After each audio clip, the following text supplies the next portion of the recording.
All right, welcome to this explainer. Let's just jump straight into it. Today, we're unpacking the ultimate step-by-step blueprint for growing commercial-grade cauliflower right here in Pakistan.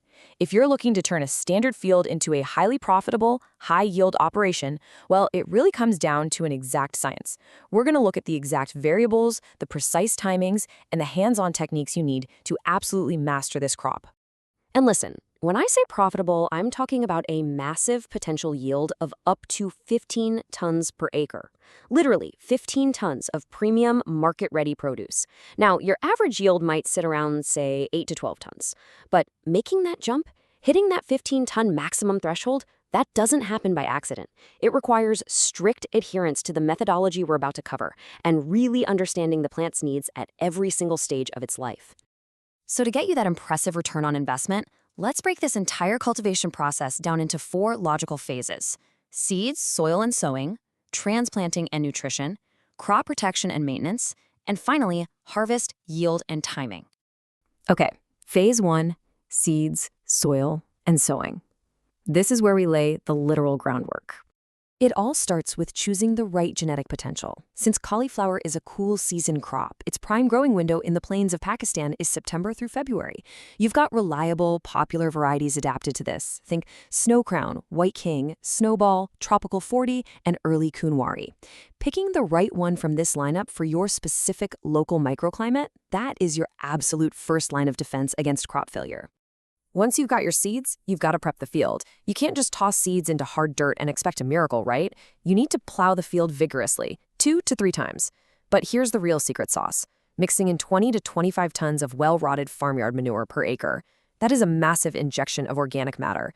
You want raised beds, excellent drainage, and a loamy soil with a pH sweet spot of 6.0 to 7.5. It basically creates a perfect, nutrient-dense sponge for the plant's roots. But before they hit that main field, they start in the nursery. Get this, for an entire acre, you only need an incredibly small amount of seed, just 200 to 300 grams. You'll sow these exactly 1 to 1.5 centimeters deep. The golden rule here? Moisture management. You must keep the soil perfectly moist, but never ever waterlogged. Hit that balance, and your resilient little seedlings will be ready for the big world in just 25 to 35 days. Moving right along to phase 2, transplanting and nutrition.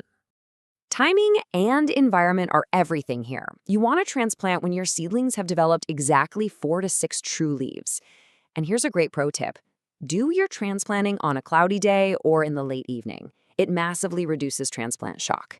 For spacing, give them 45 centimeters between plants and 60 to 75 centimeters between rows. That geometry ensures every plant has room to breathe and soak up the sun without competing. Oh, and definitely apply your first irrigation immediately after they go into the ground. Now, to hit that 15-ton goal, you've got to feed the system. Looking at the baseline averages, nitrogen is your heavy hitter. You need about 55 kilograms per acre. That's followed by phosphorus at 45 kilos and potash at 35 kilos. Local soil tests might shift this slightly, but this represents the fundamental dietary baseline your cauliflower needs to thrive. But you don't just dump all that fertilizer in at once. Before transplanting, apply all your phosphorus and potash, plus exactly half of your nitrogen. This gives the roots an immediate energy burst to get established. Then, hold back the rest of the nitrogen and spoon-feed it in 2 specific split doses, one at day 20 and the final quarter at day 40. This matches their vegetative growth spurt perfectly, giving them fuel exactly when they're demanding it the most. Next up, phase 3, crop protection and maintenance.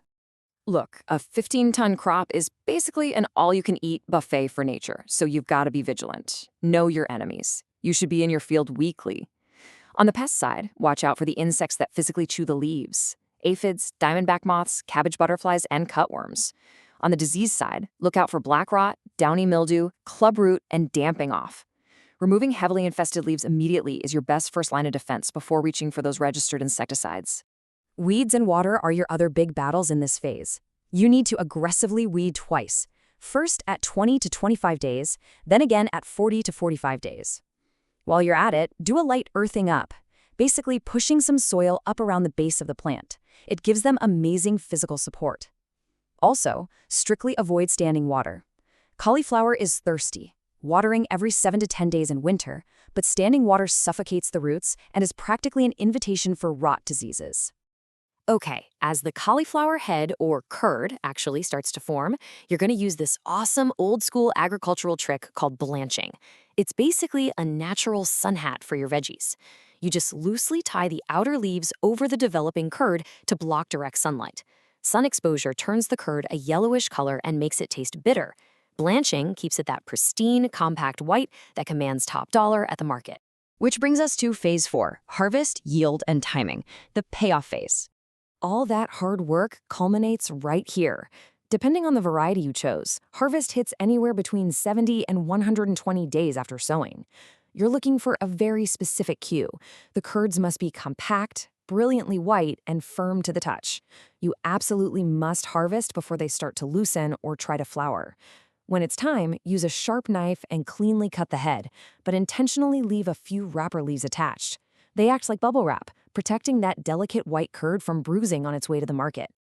To wrap this all up, your 15-ton blueprint heavily relies on your regional calendar. In Punjab and KPK, you're sowing the nursery from July to September. Down in Sindh, it shifts a bit later, August to October. And in the cooler parts of Balochistan, you actually get 2 potential windows, including a spring planting option. Success in cauliflower farming isn't just about hard work. It's about aligning that work perfectly with your region's biological clock. We've covered the science, the nutrition, and the timeline. So the only question left is your soil truly ready to support this level of massive growth?